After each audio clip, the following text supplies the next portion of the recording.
There's only one question that need to be answered after this weekend. How about them Cowboys, man?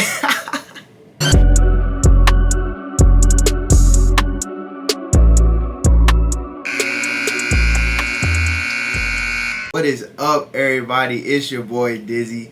It's Wednesday. It's halfway through the week. That means it's halftime. Thank you for tuning in to another episode of Halftime with Dizzy, man.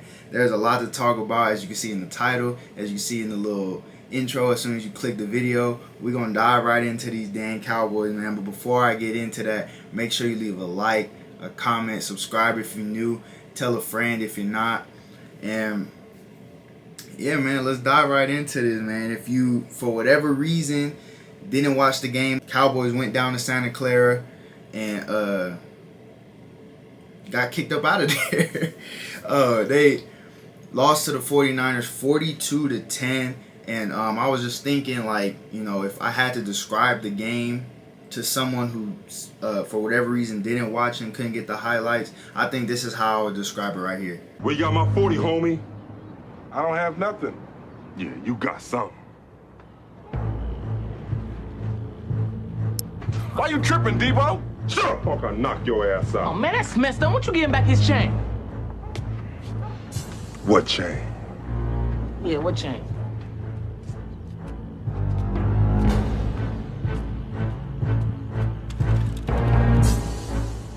Man, my grandmama gave me that chain. Man, fuck that. Oh.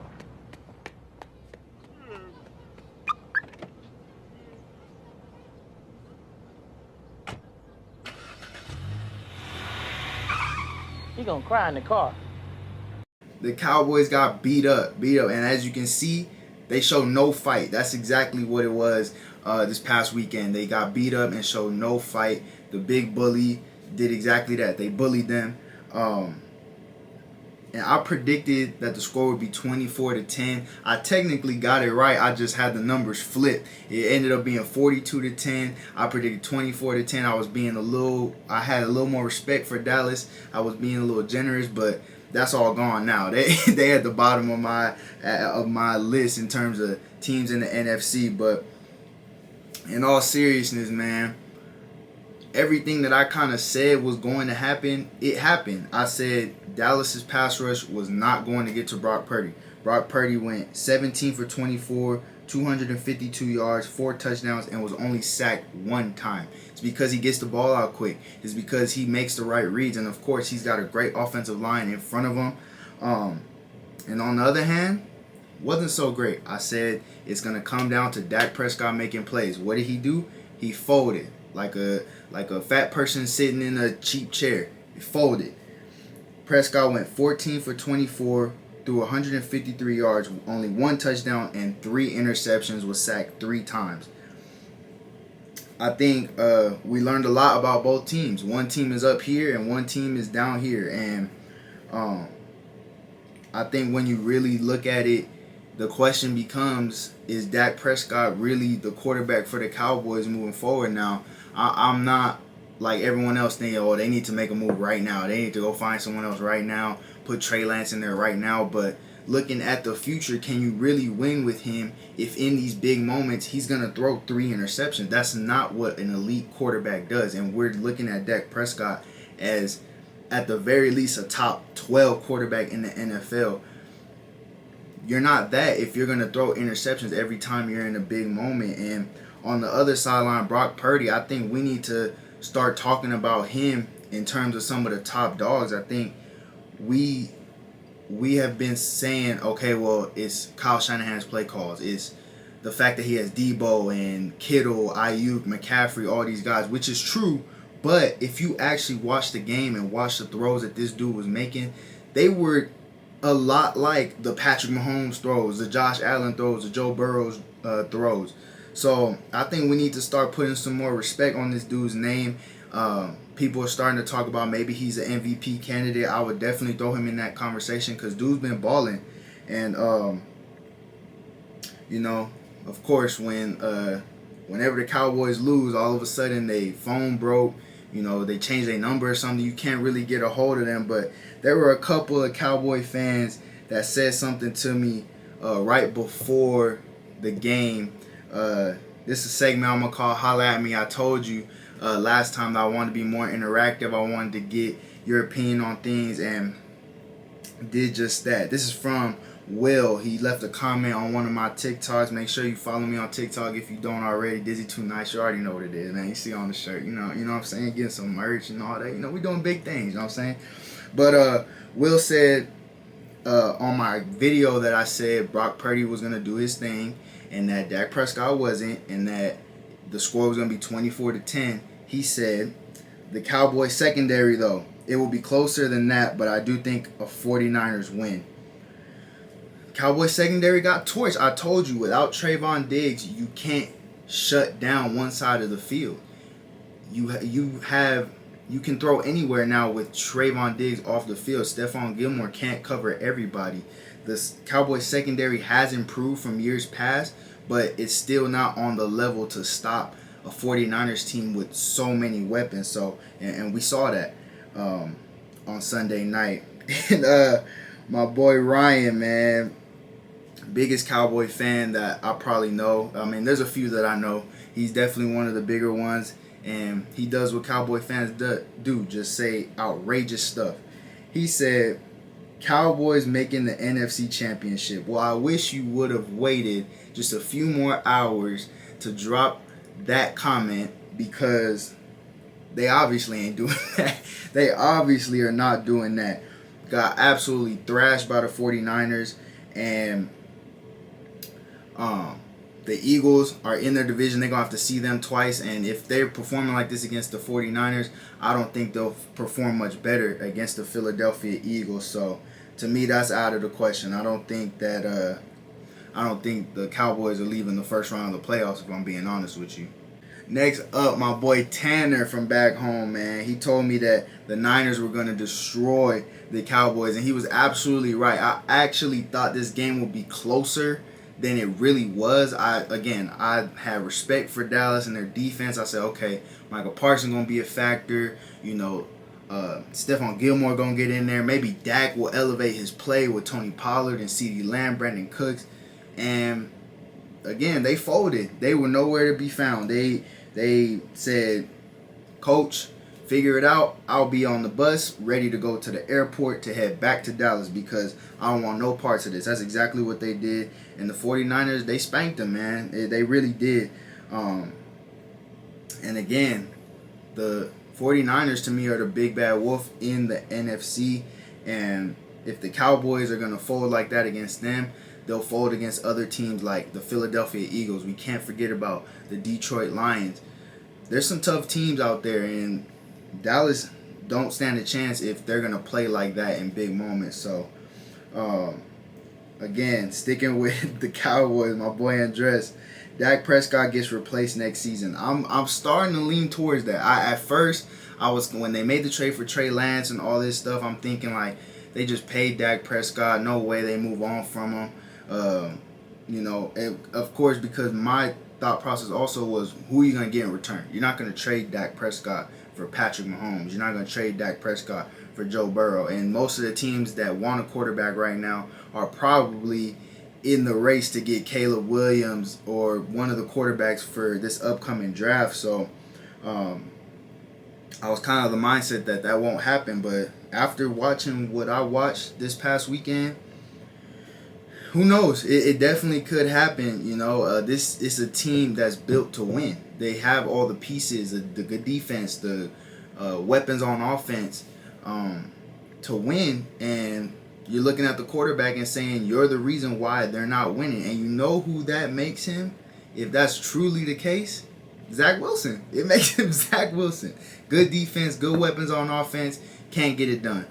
Dak Prescott might be out of Dallas next year. That's just the bottom line. I think you're absolutely right, Andres.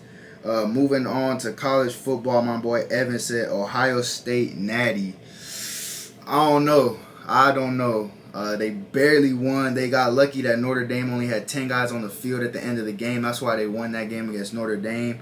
They're going to have to go through Michigan. If they can beat Michigan, then yeah, they might have a chance. But I think there's a lot of good teams, and just based on the upsets that we saw this weekend that we'll get into right now, Anybody could beat anybody. So I'm not sold on Ohio State personally. I know they got some big names over there, but I just think if you couldn't win with the C.J. Strouds and the Justin Fields and the guys like that, how are you gonna win now? So I'm not sure about that, Ev. I'm sorry, you my boy and all, but I think I'm gonna have to disagree with you on that one. And my boy Alex, last one. A Pac-12 team will be in the playoffs this year. I do agree with that. I think the winner of this matchup coming up this week between Washington and Oregon will probably end up being a top 5 team in terms of the power rankings, and then that'll of course adjust again when the winner of this team plays USC later on in the year. So I do agree with that. And staying with college football, there were a lot of upsets this weekend, man. Much like those Cowboy fans were upset. But there were a lot of upsets, man, and there's a lot of film to break down, so let's get right into it. Up first is the Red River rivalry. Oklahoma going down to Texas. Big time rivalry, big time matchup. The environment was crazy. I mean, I was watching it here on my TV, just loud the whole time. Half the stadium red, half the stadium orange. I can only imagine being there, and then of course I can't even fathom playing in that type of environment, man. And it was a very physical game. These boys was hitting. I mean, hitting harder than Mike Tyson. Like, they was hitting out there. And you can see it right here in this play. Quarterback drops back, steps up, sees nothing. He's going to take off. Boom. Big hit, fumble. Oklahoma recovers. You see the score here, 27-17. Texas claws back. They hit a field goal eventually. And then see right here, big run, touchdown, tie it up, 27-27. Hop in front of the camera, hit your celly, and then hit this field goal here to go up 30-27 with just over a minute left. Oklahoma has no timeouts, and yet they still drive down the field, and it comes down to a big play here. So if we pause it here, you're gonna see man-to-man on the goal line. This guy up here is coming off the edge. These two are responsible for this guy, and then there's a tight end right here. I'm not sure if you can see him, but I've said it before, and I will always say it, man. Football is the ultimate team sport. You need all 11 guys on the same page, and right here, what seems to happen is that maybe they're trying to IO this, which means whoever goes inside, this guy will pick up. Whoever goes outside, this guy will pick up. So what Oklahoma does is they send their tight end on an out route to the front pylon, and this guy on a corner route to the back pylon. And what I think happens is they're expecting this out and then a post. So then, let me draw that better. There you go. So then this guy will drive the out. This guy will drop underneath the post. But lack of communication, he goes to the corner. He goes out. This guy right here is going to drive the out route. And look at how quarterback Dylan Gabriel just stays strong and delivers a ball to win the game. Wide open, big time play. And that's how you win a rivalry game right there. Next up, perhaps a bigger upset, maybe the biggest upset of the weekend. 25 Louisville taking on number 10 Notre Dame at home. And things just didn't look right from the start. I mean, this is the first drive of the game here for Notre Dame. I think it's a RPO because no one here runs a route. Everyone here seems to be run blocking. Running back acts like he's going to get the ball and just steps up. The only one going out is this guy right here. And I think what the quarterback does is he sees that there's a matchup here. If you let it play, you see that. So there's no safety help. These guys are up in here. Again, no help over here. This guy's on the island with this guy. So he's thinking, let me give my receiver a chance. Let me throw this thing up there. The problem is your guy is just outside the hash, which means you have from here all the way down to the sideline. You can't even see it on the screen to throw the ball. And he decides to hang it inside. Corner plays great technique, stays in his hip pocket, turns his head around, picks the ball off. Big play to start off the game. Moving on, when you're the 25th ranked team and you're going up against the 10th best team in the nation, you're going to pull out everything. Pull out all types of different tricks you may not normally do. And that's not just for offense. That's not just trick plays on offense or deep balls for offense. That's on the defense too. So what you're going to see here is man across the board. Man here. Man here. He's got his eyes on the running back. And it looks like 5-man pressure. It looks like all-out blitz with man behind it. What I want you to do is watch this guy right here. Again, just a little trick. Fake blitz, fake pass coverage, and now coming in, cleaning up, helping out on the sack there. Big time play right there. They were in Notre Dame's backfield all game long. And then if you really want the momentum to shift to your side, you run it down the defense throat. A defense that's supposed to be good at stopping the run. So here, you're just going to get split zone. He's going to go out. These two for these two are going to try to get to that backer. These two for these two are going to try to get to this backer. He's going to come across and kick him out. And this is where players go from being good to great. When it's plays like this and you don't have a guy to block this guy, you're going to have to make him miss to get into the end zone. So watch here. There's a hole. Make him miss. No one else is tackling me. I'm scoring. That was the big time momentum shifter right there. Louisville comes up with the big time upset. Lastly, you got UCLA taking on Washington State. UCLA was not ranked going into the weekend. Washington State was ranked 13th. And again, this game is about numbers. If you got more numbers than the other team, you're probably going to have a big play. So if you look here, this guy's going to come in motion. He's going to wind up getting the ball. You're going to see a wash block from all these guys. Your guard's going to pull and kick out the first guy he sees. This guy's going to lead up in the hole, clean anything up. He's going to get the ball and go through this hole. The way it's designed, it looks like the ball is going to go outside. Whenever you have a guy motion across, the defense thinks outside. If he's getting the ball's going outside. So again, you talk about making guys miss. If you freeze it here, there's no one blocking him. Running back has good enough vision to say, okay, he's overplaying it and going this way. I'm going to put my foot in the ground and cut up in this hole right here and go score a touchdown. And he does just that. Great run. And this is where, again, that momentum starts to shift from Washington State to UCLA. And their defense kept them in the game the whole time. And you see it here. Pressure on the quarterback, forcing a bad throw. Interception. Give it back to the offense. And there's a saying in this sport. If it ain't broke, don't fix it. UCLA goes right back to the same exact play. Motion him over. Wash. This time, the same side guard is going to be the one to pull around and kick out. He's still going to lead through. And same thing. You don't have a guy blocking him. But he's going to overplay it. And when he gets the ball here, he's going to put his foot in the ground and take off and not let anyone tackle him.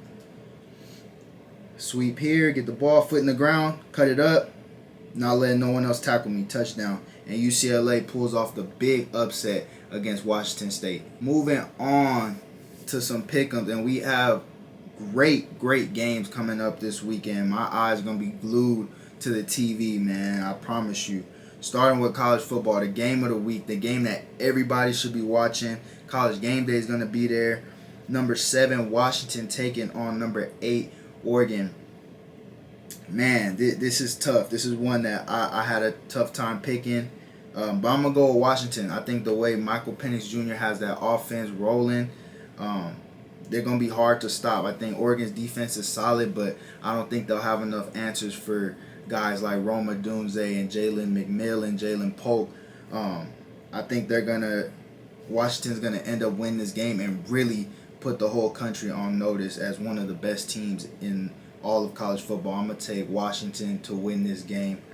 Next one, number 10, USC is going to go down and take on number 21, Notre Dame.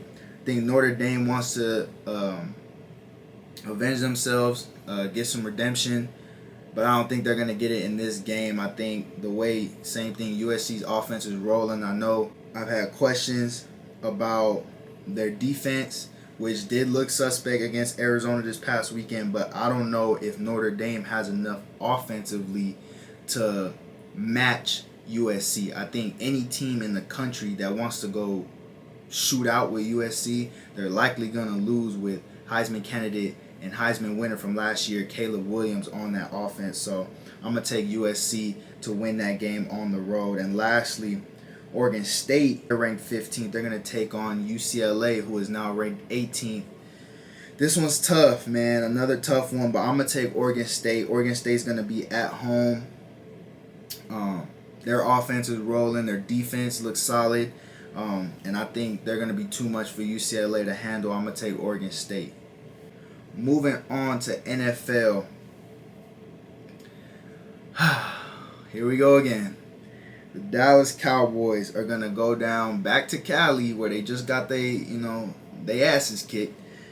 They're going to go back down to Cali and take on the Chargers. This one, I could see going either way, to be honest. The way the Chargers defense is playing, Justin Herbert is going to, he's going to do what he does. And again, no Trayvon Diggs. And you got to defend the offense with Keenan Allen and Justin Herbert as the dynamic duo that they are. But the Chargers are a little banged up. They've been banged up for the last couple of weeks. I'm going to go ahead and take Dallas, all right? I'm going to say Dallas will win this game. And now Dallas fans are going to say, oh, my God, last week was just an off week. We go into the Super Bowl, and then they'll play someone and get blown out again. But they will win this weekend. But I won't be mad if I'm wrong, and that's not something I say too often. But, yeah, I got Dallas winning this weekend. Seahawks at Bengals, another big game. I think the Bengals have a real opportunity to show if they're contenders or pretenders this year. They show glimpses of being the Bengals that we've known them to be, but it's also been against the Cardinals, and they beat the Rams. That's not great competition. When we've seen them against solid competition, they folded. So the Seahawks are not going to be an easy team to beat. They have a great run game. Geno Smith is doing a great job managing that offense. Pete Carroll's got that defense rolling. I'm going to go ahead and take Cincinnati to pull this one off, though. I think the firepower they have, Joe Burrow and Jamar, seem to be clicking again on the same page. So I'm going to go ahead and take Cincinnati to win this game. The last one I have is the 49ers going down to Cleveland to take on the Browns. The Browns defense has been really good, but so has the 49ers. The 49ers defense, probably the best in the NFL. No debate there. And then the way Brock Purdy and Kyle Shanahan has his offense rolling, I can't see anyone stopping this offense long enough to score points of their own and win a game. So especially with the Browns not having Nick Chubb, I'm going to take the Big Bad Wolf, the 49ers, to win this game on the road at Cleveland. It's the end of the video, so you know what that means. It's time for the halftime speech, man. And I got a good one for you today. Verse of the day. Of course, these are pre-recorded. It's Monday night as I'm talking to you right now. And this is the verse I have for you today. It's Psalms 9:1. I will give thanks to you, Lord, with all my heart. I will tell all of your wonderful deeds.